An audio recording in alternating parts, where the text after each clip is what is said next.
Hey, welcome to the Echo and Encourage podcast. I'm your host, Hannah Garrido, and I'm here to talk about all things that echo eternity and encourage everyone. From how to embrace entrepreneurship to the best tips to flourish in your life.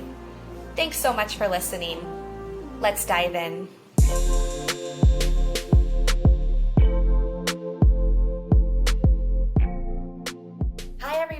Welcome to the show. I am so excited to welcome you to the first episode of Echo and Encourage. In this episode, I am talking to Chauncéa. Originally from the Washington, D.C. area, Chauncéa is an accomplished content creator, Christian leader, and an award-winning brand strategist who has been featured in publications such as Forbes, Refinery29, Buzzfeed, and more. Chauncéa applies her 2 bachelor's degrees, extensive international travel, intrinsic creativity, and over a decade of targeted professional experience to introduce her loyal and diverse audience to faith, fashion, beauty, travel, business, and lifestyle products, resources, and brands. Chauncéa has been recognized as a Millennial Industry Leader who is committed to educating, encouraging, equipping, and creating a community of globally minded leaders who are united in their efforts professionally, spiritually, and personally. Welcome to the show, Chauncéa. I am so happy to have you here, and I'm so honored that you came. Thank you so much for having me, Hannah. I'm so glad to be here. Thank you so much. Well, let's dive in. I have so many questions, and I know that our listeners are so excited to hear from you. The first question is, how did you become an entrepreneur? Good question. I started my business actually with my mom. So it was first a family-run business, and I would say from a full-time perspective, I definitely did, I guess, dabble in entrepreneurship while in college, but started with her right in the midst of a recession. So that was really interesting and a colorful journey. And we had a brand and business development firm where we did everything from PR to social media to content creation for established and emerging creative professionals. So everyone in fashion or music or just all the creative streams of industry. And yeah, we did that for 7 years together. So that's how I got started. That is incredible. Do you still collaborate with your mom? That's a good question. Right now, no, we in 2017 I pivoted and started to do things under my own brand. However, my mom is my biggest mentor, so I'm really grateful for her, and she's still highly instrumental in just my projects. And she may not know the day to day or what clients I have coming in and out, but I definitely have her a phone call, text away when it comes to contracts and just her discernment and wisdom about what projects to reject or receive. How has being an entrepreneur fueled your travel abroad? Wow. So, because I was born and raised in the Washington, D.C. area, I'm so grateful that I have had just a really colorful roster of friends and colleagues and working professionals. So, even from like volunteering in college at embassies and just the things that we have in our backyard in the DC area is quite rare. The cultures that we have, the cuisines. And so my first clients were those who were in my own backyard, which happened to be an eclectic group of people from all regions and countries. And it's allowed me to provide services in the Middle East and Europe and Asia and Africa and Central America. And I'm so grateful that that was God's plan, not mine. And it really just started with some of the relationships I already had that kind of bloomed into so much more than I could have imagined. That is incredible. Do you have to learn different languages, or do you have an interpreter with you for some of those culturally diverse situations where there might be a language barrier? Oh, yeah. So in areas where there's a language barrier, I have an interpreter. I did study French for 7 years. So I do understand it fluently and write it pretty fluently, but I'm a little choppy in the speaking it back. So usually there's an interpreter there, or I have a team member who is a resident of the country I'm in, and they're able to help just proxy for communication and dialogue. But I've also found there's a lot of English speaking people everywhere. What would you say is the most rewarding part about working with such a diverse population? Wow. Well, as a believer, I think it's so amazing to experience God everywhere, not just the Western way of we that we view God, but just how He's expressed and experienced in different countries, and that meaning, those who believe in the Lord Jesus Christ, and just how they worship, and I've really found that there's a greater sensitivity to His presence, and just a greater conviction to living a lifestyle that's just really pleasing to Him. So I think I've learned the most just watching people's faith, to be honest, outside of business, and just how devout they are. And I've tried to make it a point, doesn't matter if it's a business trip or for fun. I've visited a church pretty much in every country I've gone to, even in those where there's only 2% of believers in that region. I'm like, there's a church somewhere here.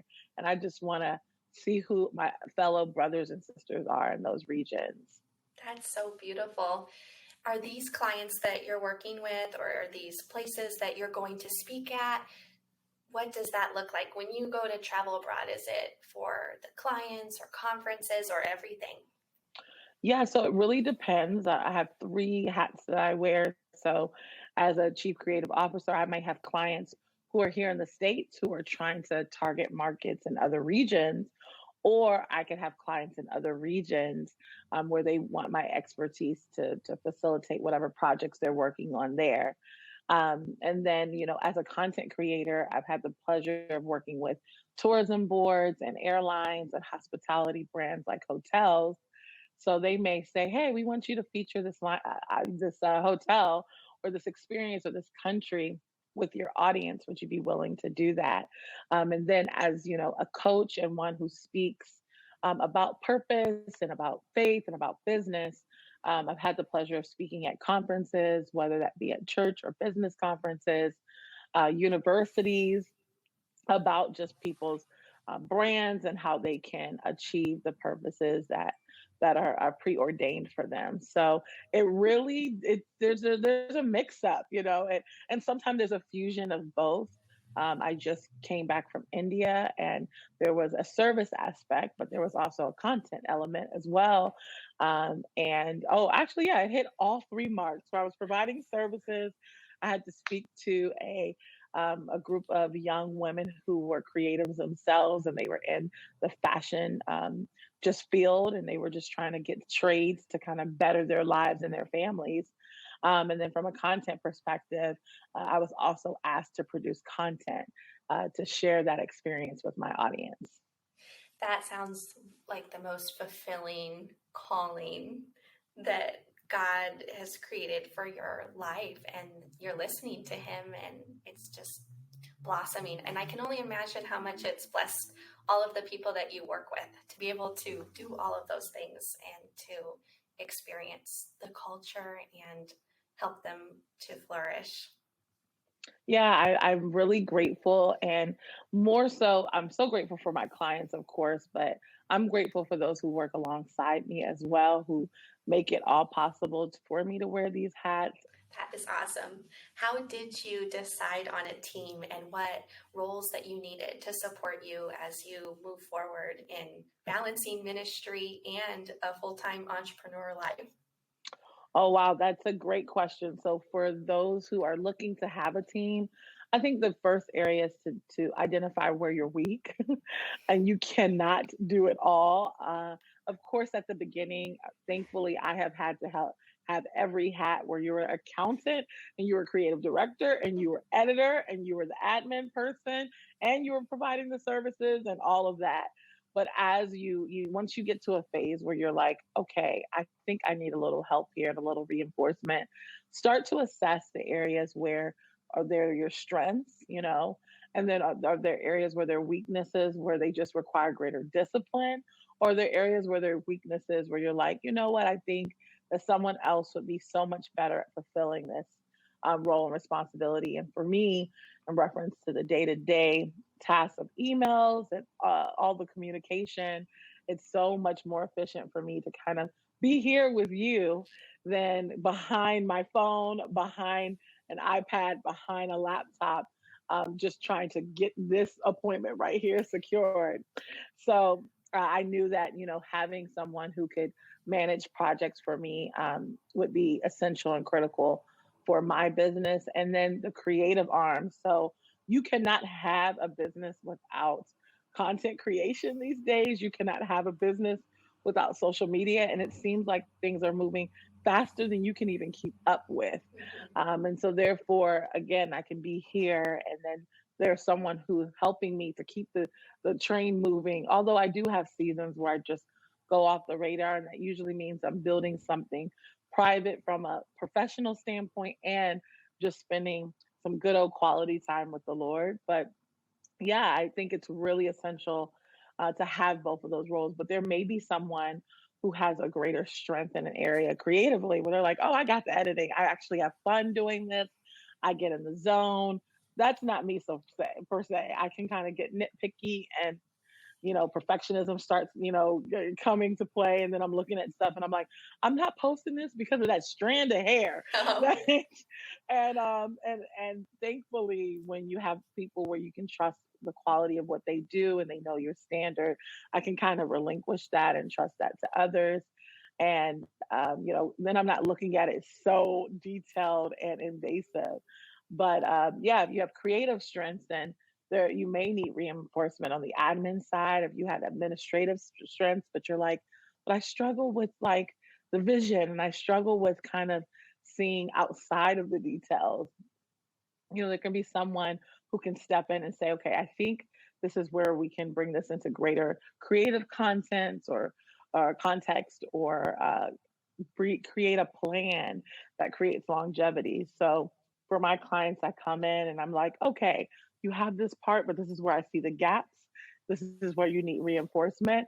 And does that reinforcement mean systems, processes, apps that are so helpful?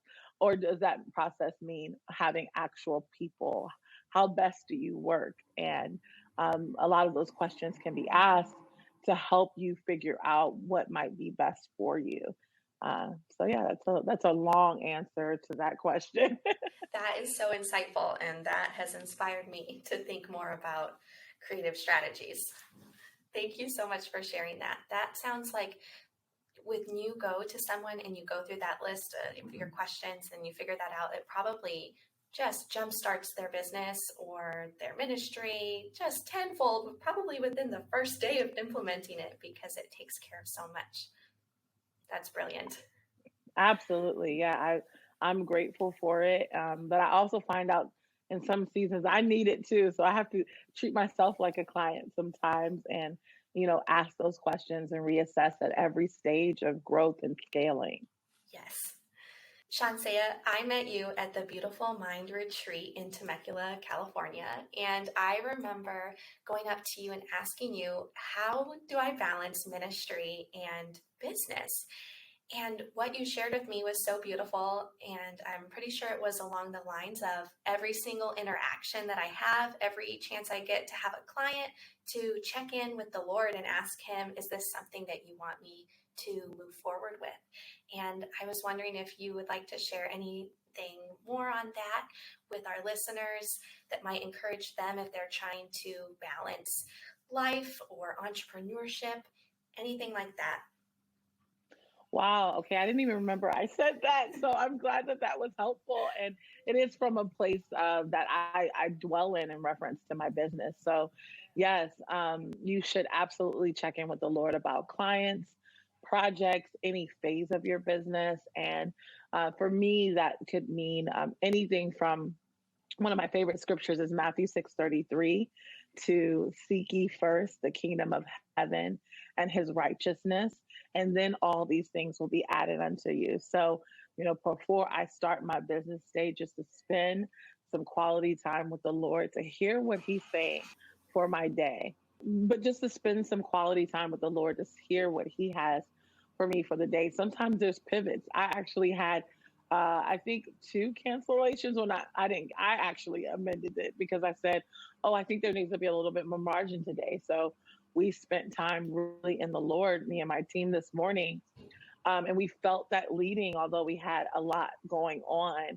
And thankfully, there were adjustments that could be made from those where we made adjustments. Uh, and so, therefore, really checking in reference to, okay, should I implement this? Should I buy this camera gear? Should I, implement this system into my services? And it doesn't have to be necessarily something where you're like waiting for an answer where he's like, yes, but you can feel a leaning, you can feel a peace. Or you can feel like, okay, this is a step of faith that I feel like I need to take in reference to your business, services, processes, or even people. Should I trust this individual, with, these parts of my vision and my plans? Because we have seen so many times in the Bible where he's called people to build things. He's called people to build businesses, or they were business people. He was calling people to build arcs and build, walls and build tabernacles. So he's very familiar with what it means to build. And for us, many of us are building businesses or building our creative pursuits or coaching pursuits or whatever. And he really does care about it more than we ever could. But it's really up to us to believe that and to trust him with the parts of our businesses that, with all of our businesses. And that takes a step of faith and leaning in and trusting him to guide you. Amen. I love that. Chauncéa, you speak at universities, retreats, churches, and conferences all over the globe about industry and faith business strategies, how to overcome the spiritual roadblocks that are preventing one from tapping into their God-given purpose, and much more. What are some of the most common spiritual roadblocks that you have seen people have that prevent them from tapping into their God-given purpose? And what are some ways to overcome those roadblocks? Wow, good question, Hannah. Oh, thanks.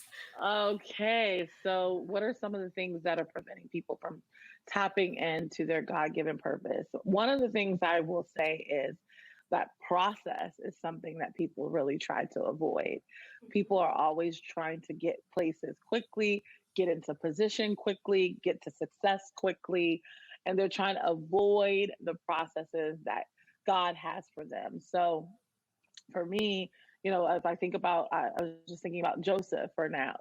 Joseph had a dream that was vivid and actually correct. However, not only did people, did his family disagree with it, there was a process required for him to fulfill it. And that process was a 13-year process. And when we hear that and we know that we can get Amazon Fresh or Amazon Prime in 2 days, and we know that we can, get from point A to point B, we're just the instant gratification generation. So when you're bringing these old school things about process, what children of Israel in the desert 40 years before they ever saw promise, it is something that people of all generations try to avoid left and right. And that process is really just God teaching you to trust him, to build up your faith through struggle and through trials and tribulations, to be patient and wait on the Lord for clarity, guidance, and instruction, so that when you do get the promise, you can steward it well. You can steward it with confidence, and you can steward it with authority and boldness.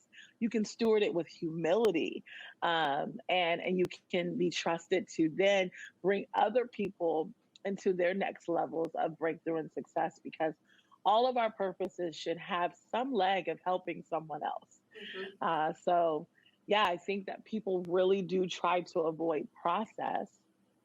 And And I understand, I get it, but it is so essential and critical to creating longevity and sustainability in your life and in your business. That is powerful, very powerful. That, kind of going back to how you were talking about going to the different countries and seeing their different ways of doing things, how their process seems to be a little bit more of a slower pace. Maybe there's more time that they prioritize the process. I had a specific question about that. What are some ways that we can start working smart in a work hard world?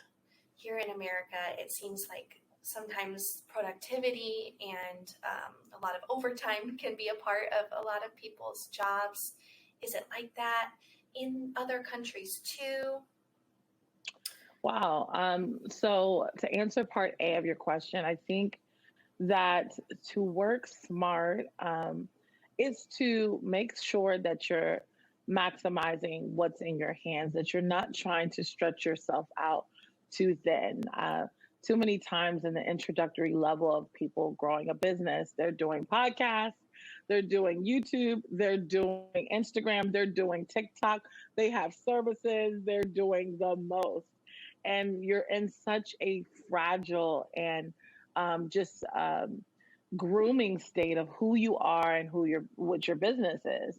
And so really just taking one bite at a time, stewarding the podcast well and letting that be the first phase of what you're doing, and then allowing the Lord to lead you. And I'm not sure if it's only believers on here, but I definitely believe in not leading myself, but allowing myself to be led by God into the next phase or the next step, which might then be YouTube, which might then be Instagram, which might then be TikTok. And I think it will help us to not create the overwhelm, the anxiousness, and the feelings of just hustle that really create a spirit of just not feeling at rest, really not feeling at peace.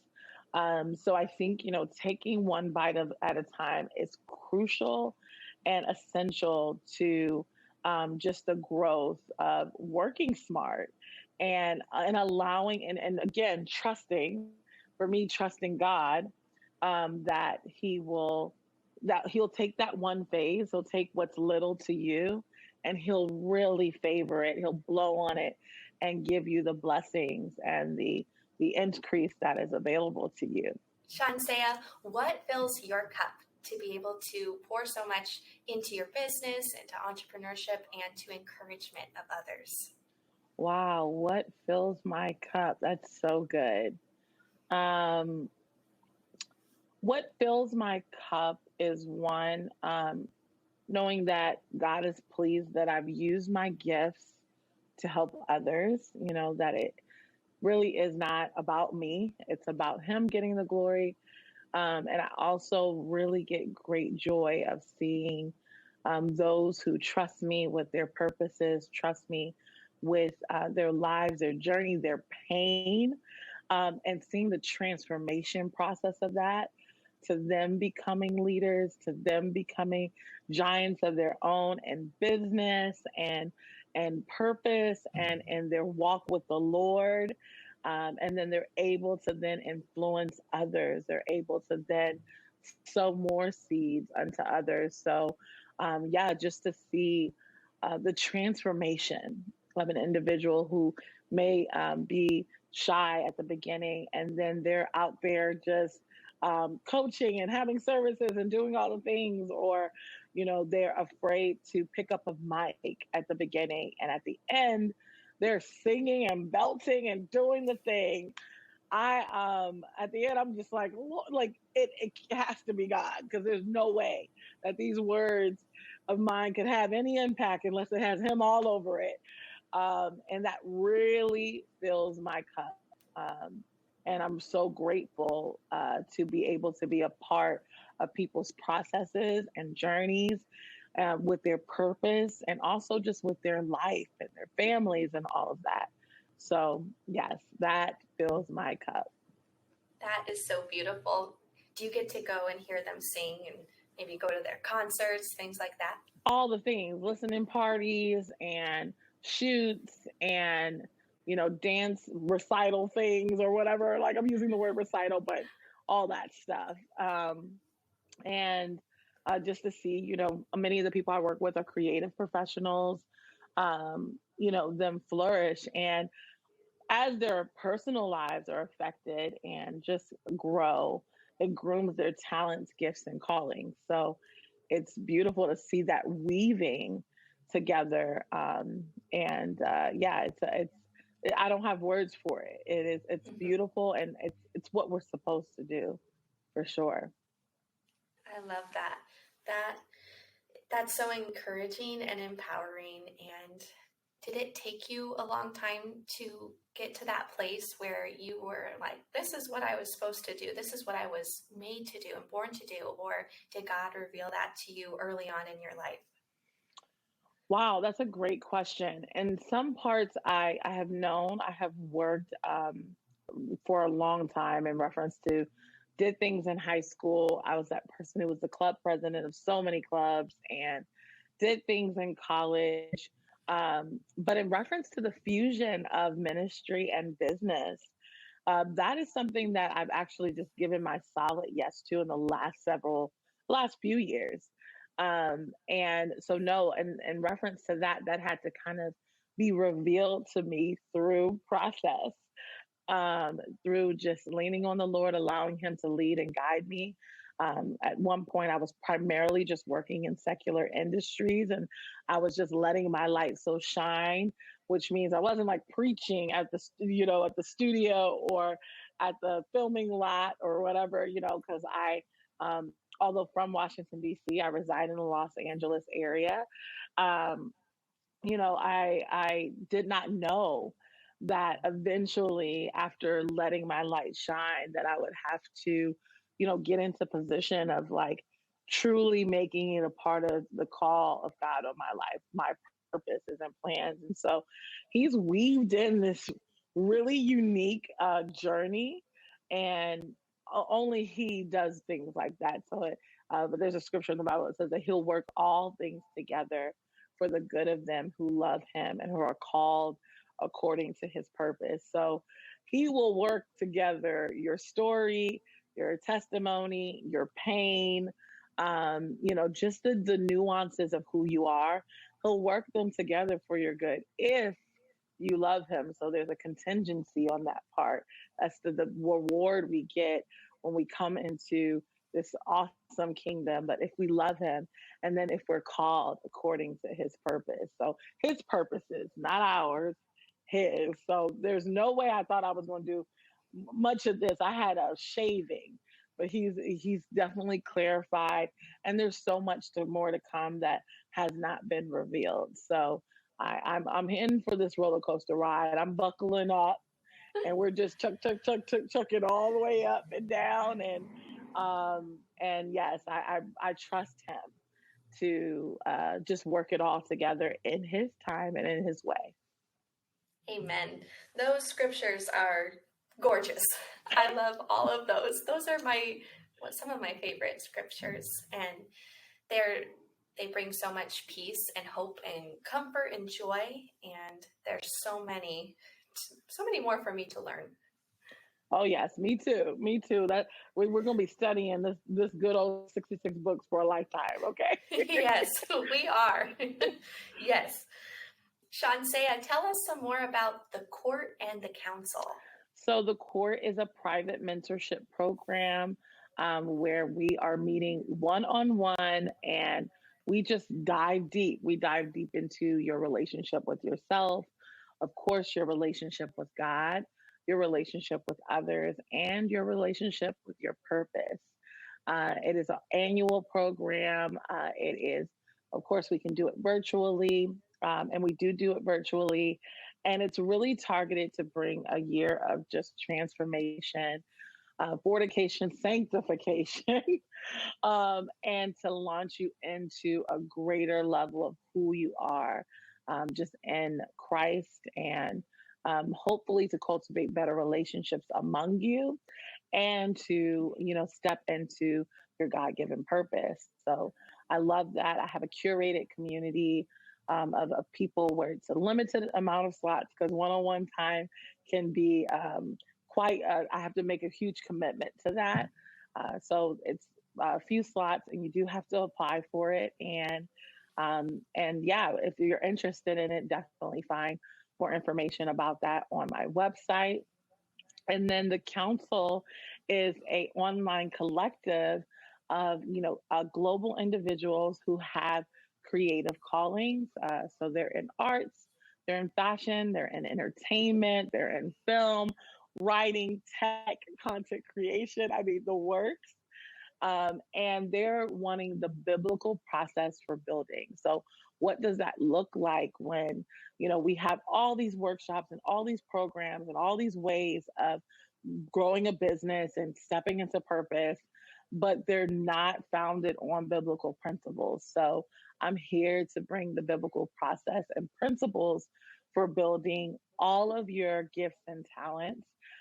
And then how does that marry into your calling? Just like me, I had to discover the process of how my practical skills, connected to my supernatural skills, and how to do that as well with the individuals, enthusiasts, and professionals who find themselves on a creative journey, not only professionally, but just personally as well. So that has master classes and guest experts, and we have prayer and Bible studies and text every day, and like the whole works. It's a party over there. I'm just saying. I'm not tooting a horn, but it's where you want to be if you feel led, and it's for as long as you want. So we gonna be going until the wheels pop off, and so it's every month in several sessions and all of that, and it's a really good time. That sounds like the best party that anyone could ever be invited to. Yes, and That's I awesome. didn't even say this, but our three slogans for the council is to find your community, grow your faith, and handle your business. So if you're looking for like-minded individuals where you want to have community, where you really want to go higher in your faith that aligns to your calling and your gifts and talents, and if you really want to learn just the biblical business skills as well as practical, then you're in the right place. I think I got to go over and head over to that party. Yes, I'd love to have you, Hannah. Thank you. That's so fun and so transformative. That's something that we all need to have a mentor. I love your name. What does your name mean? Oh, see, this is where the creatives start coming together. My mom was very creative in naming me Chauncéa. My father's name is Chauncey, fun fact. So she just got a little creative with it. How do we make Chauncey female? And I think she just started playing with stuff. And here I That's am great. today. So there goes the branding and the colors and the creativity. It started off from my namesake, I think. That is just a beautiful masterpiece. That is gorgeous. Thank you so much, You're Hannah. welcome. What is one thing that we can start doing to echo eternity or encourage others, either in entrepreneurship or in life? Wow, that's so good. I think it's really important to take a moment to be still and to be present and to observe those around you. So, in reference to echoing eternity, for me, that means the only one who is eternal is Jesus Christ, and of course God and the Holy Spirit. So that means echoing and representing Him. And representing Him means, in some cases, with wisdom, denying ourselves. And so sometimes we're so in our own head and our own thoughts. We have so much to do, and it just takes us a minute just to put our phone down while we're in the Starbucks line and look up, you know, look up and see those around you and ask God for discernment. Is there someone in this room who could, need an encouraging word or just need a compliment on their outfit or something to brighten their day. Those little things just really work wonders and showing the love of Christ and having a heart, of Christ, having a heart that represents him. So I think that, if we could just have moments where we're still, we take a moment, whether, it's even on social media, and we're like, I know this person has 100,000 followers and I've been following them for years, but maybe you've observed their countenance a little off in stories as you're watching on daily, and you could just say, hey, this is random, but I just wanted to let you know I enjoy your content and it's really blessed me. And I just hope you're well. Is there anything I could specifically be praying for? Just where we just step outside of our comfort zones and our worlds, and we really do our part to connect with others. I think there is an attack on us not being connected as people, of us really just being self-consumed and about ourselves and our lives. And there really is a lot going on. Like, rightfully, from a practical standpoint, I get it. But we have to fight to stay interconnected. We have to fight to stay just vigilant of the needs around us, and not the ones that look so obvious. Not the ones that, oh, of course, and this matters. If we see the homeless man on the street, let me go up because I see an obvious need. There's so many silent needs around us. There's so many silent screams around us. There's so many silent tears around us, whether you see the Mercedes or BMW, or you see the wad of cash being pulled out, where you're no respecter of person, whether they are low or whether they're high in life, from the outward, really looking at who they are, and being led and being bold enough to reject fear and be like, they're going to think I'm crazy if I come up to them, and just to be obedient. And it can be the very thing that changes their day or changes their life. Thank you so much for sharing that. It sounds like when we're being really present, we are experiencing more of God's presence. And I'm going to look up in the Starbucks line from now on and try to connect with somebody. Me too. How can our listeners connect with you? Okay, so as the branding girl over here, I made it very easy for people to connect. Everything is Chauncéa. So that's CHAUNCEA. So Chauncéa.com, at Chauncéa on all social media platforms. And you can even email me, Chauncéa@Chauncéa.com. Just give me a minute to respond. Because again, I know where I'm weak, and the day-to-day responses is one of those areas. But I would love to connect with you and hear more about your story and see if there's ways where I can be instrumental, even if it's just a voice text through DM. But yes, that's how you can connect with me. Thank you so much. And to all of our listeners, I have loved every interaction with Chauncéa. She is a person that is blessed with divine wisdom. Her Instagram page is so beautiful and she has so much content on there. She also has a wonderful website where you can learn more about the different services that she offers.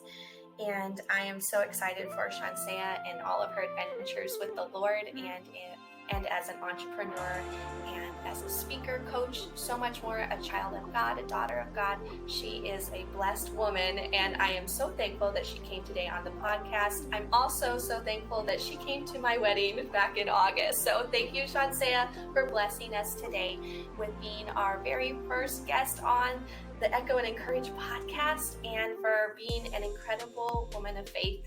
Thank you so much. Wow, thank you so much, Hannah. God bless you, and you're such an awesome, awesome woman as well. And I can't wait to see the next milestones that you just have in your life and your journey. And I'm so glad to be connected with you. Thank you so much, Chauncéa. Thanks so much for listening. I hope you enjoyed that episode as much as I did. If you liked it, and if you enjoy the show in general, please take a moment to rate, review, and subscribe.